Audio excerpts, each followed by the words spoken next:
The new SLS AMG Black Series is the fastest, most hardcore AMG ever.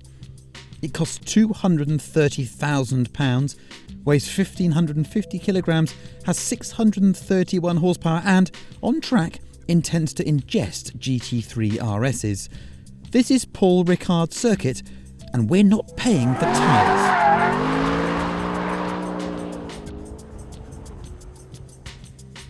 Let's start with the chassis.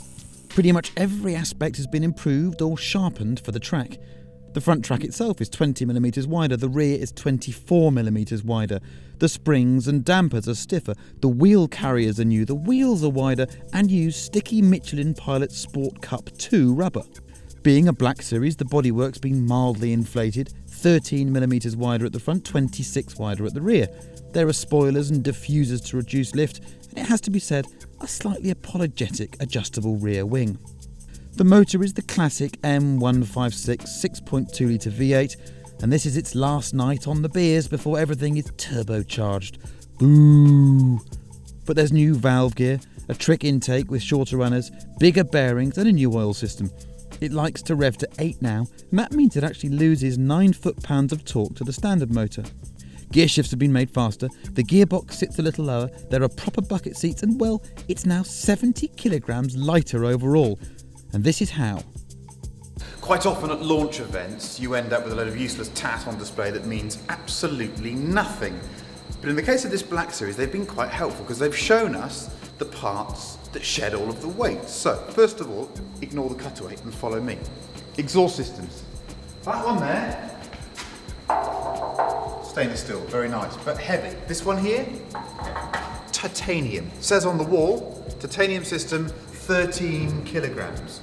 You take a kilogram weight, okay, and you get 13 of them together, that's quite a lot. Follow me around the corner.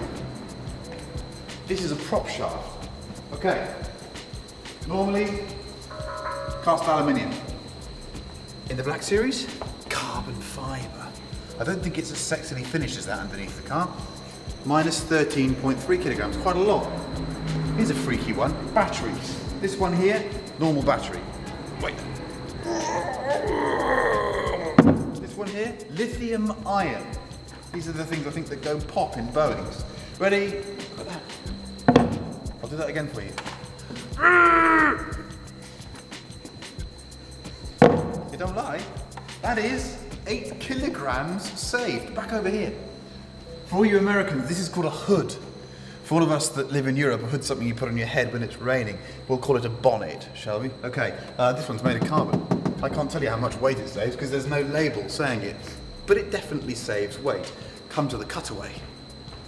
Okay, everything that's new on the car is painted orange very helpfully. Okay, so we've got a different damper.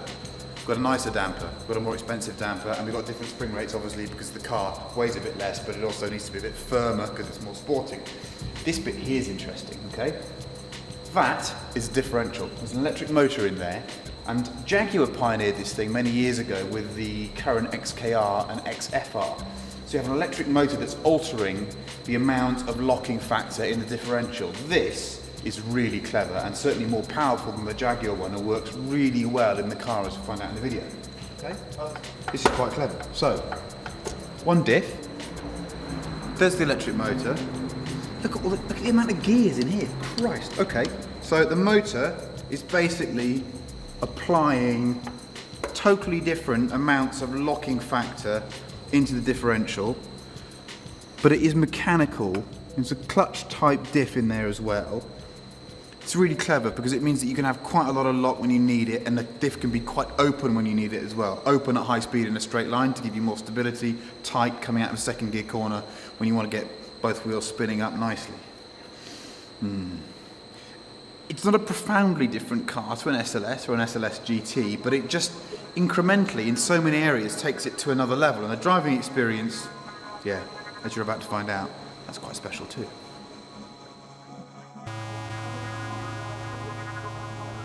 Time is tight at Paul Ricard because we're working rather fast. Didn't get as much time as I'd hoped with the car. However, we have got the circuit. We're going to do 2 laps in this new car. We're going to do 1 lap fast and straight, then we might do 1 lap with a little more movement in the car.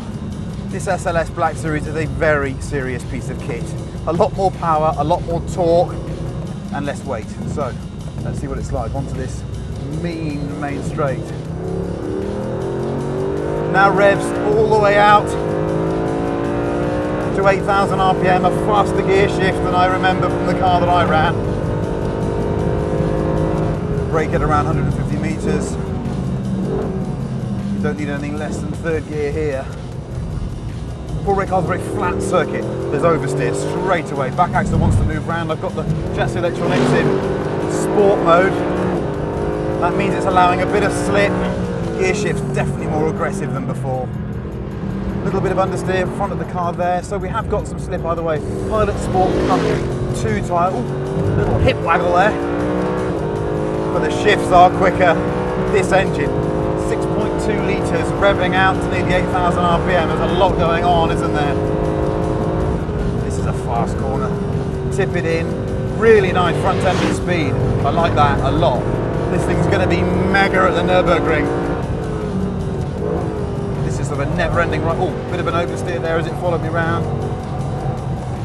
Let's knock it back a gear, see if we can bring the nose in. Oh yes. Let it run out. Listen to the noise.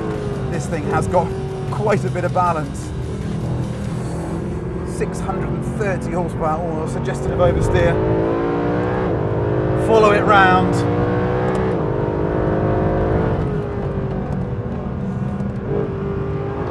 Trying to hold the line. Never-ending corner. Now second gear out of this hairpin onto the main straight. Oh, a bit of a wobble. Anyhow, I'm not setting lap times, I can barely remember the circuit. Now then, let's turn a few things off.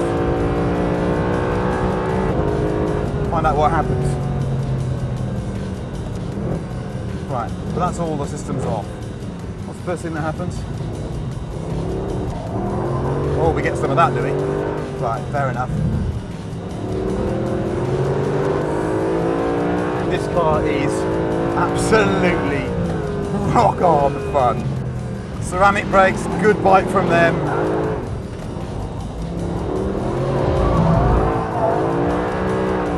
Oh yes. Oh yes. Got to be quite quick, but it's very rewarding. Long wheelbase. So it'll play both roles. It can be driven neat and tidy. If you want to be a complete idiot, it's very good too. It's good in the high speed stuff. Must have a little bit of aero going on.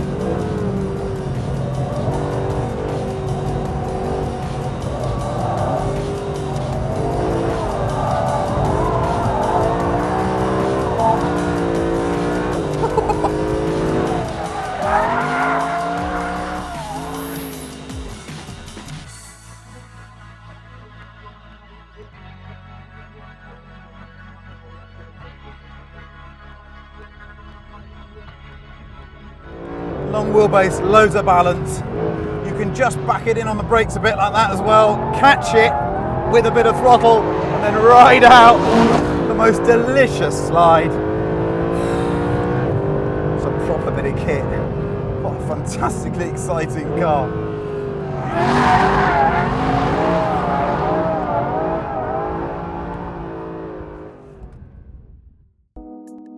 I suppose some of the lucky 350 owners will use their SLS Black Series on a circuit. I hope they do, because it's flipping excellent out there, even if the new Michelins do seem to go off quite quickly. Just how far removed from that staid Mercedes image is this car? It's not as sexy as an F12, but it might well take care of one on a track. And it's got gull-wing doors, and gull-wing doors help a man win any pub argument, especially with that noise.